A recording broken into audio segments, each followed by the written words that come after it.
Hello friends, ক্লাসমেটে সবাইকে জানাই স্বাগত। তো আজকে আমরা শুরু করতে চলেছি different type of number system.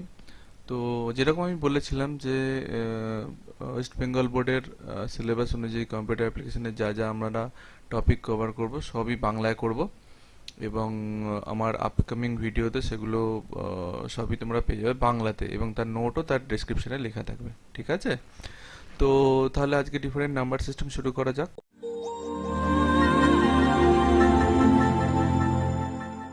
তো হোয়াট ইজ নাম্বার সিস্টেম, সেটা আগে জেনে নেওয়াটা দরকার। সো নাম্বার সিস্টেম হলো এক ধরনের সিস্টেম বা পদ্ধতি যার থ্রু দিয়ে আমরা নাম্বারকে এক্সপ্রেস করতে পারি বা লিখতে পারি। ঠিক আছে? তো জেনারেলি এটা চার ধরনের হয়। ফার্স্ট অফ অল হলো বাইনারি, তারপর হলো অক্টাল, দেন ডেসিমাল, দেন হেক্সাডেসিমাল। তো ডিফারেন্ট নাম্বার সিস্টেম ডিফারেন্ট পদ্ধতিতে আমরা লিখি। তো ফার্স্ট অফ অল হলো বাইনারি। বাইনারিতে কি আমরা যা যা এখানে নাম্বার লিখবো সবই 0 আর 1 এর মধ্যেই হবে, মানে 0 আর 1 দিয়ে আমরা এই নাম্বারটাকে এক্সপ্রেস করব। ঠিক আছে? তো সেই জন্য 0 আর 1 যদি দেখা যায় তাহলে টোটাল 0 আর 1 দুটো সংখ্যা, তাই এর বেস 2। Simple as that. তারপর আসছে আমার অক্টাল। অক্টালের ক্ষেত্রে কি? অক্টালের ক্ষেত্রে 0 থেকে 7 টোটাল কতগুলো নাম্বার? টোটাল হলো আমার 8টা নাম্বার। 0 থেকে 7 টোটাল 8টা নাম্বার। 0 1 2 3 4 5 6 7 8টা নাম্বার। ঠিক আছে? তো তাহলে এর বেস কত? এর বেস হলো 8। ঠিক আছে? Sorry, এর বেস হলো 8। ঠিক আছে? সো তারপর হলো আমার ডেসিমাল। ডেসিমালের ক্ষেত্রে কি?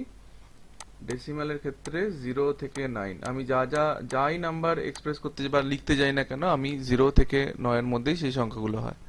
ঠিক আছে? তো টোটাল সংখ্যা কতগুলো হলো? টোটাল সংখ্যা হলো 10। 0 1 2 3 4 5 6 7 8 9, টোটাল সংখ্যা হলো 10। ঠিক আছে?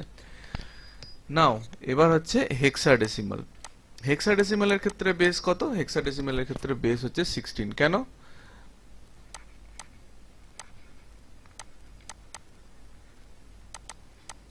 0 থেকে 9 অবধি তো পাবোই, প্লাস এখানে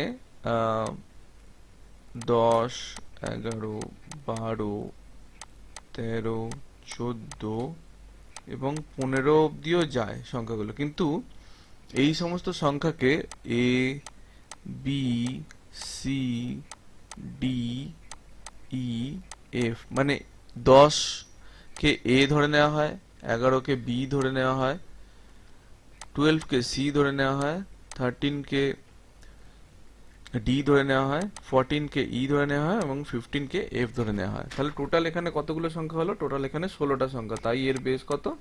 এর বেস হলো 16।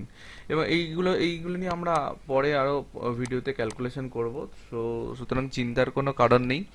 যদি মানে কিছু বুঝতেও না পারো, সেক্ষেত্রে তোমরা কমেন্ট সেকশনে জানিও, আমি নিশ্চয়ই গেট ব্যাক করব, তোমাদের কোনো অসুবিধা নেই।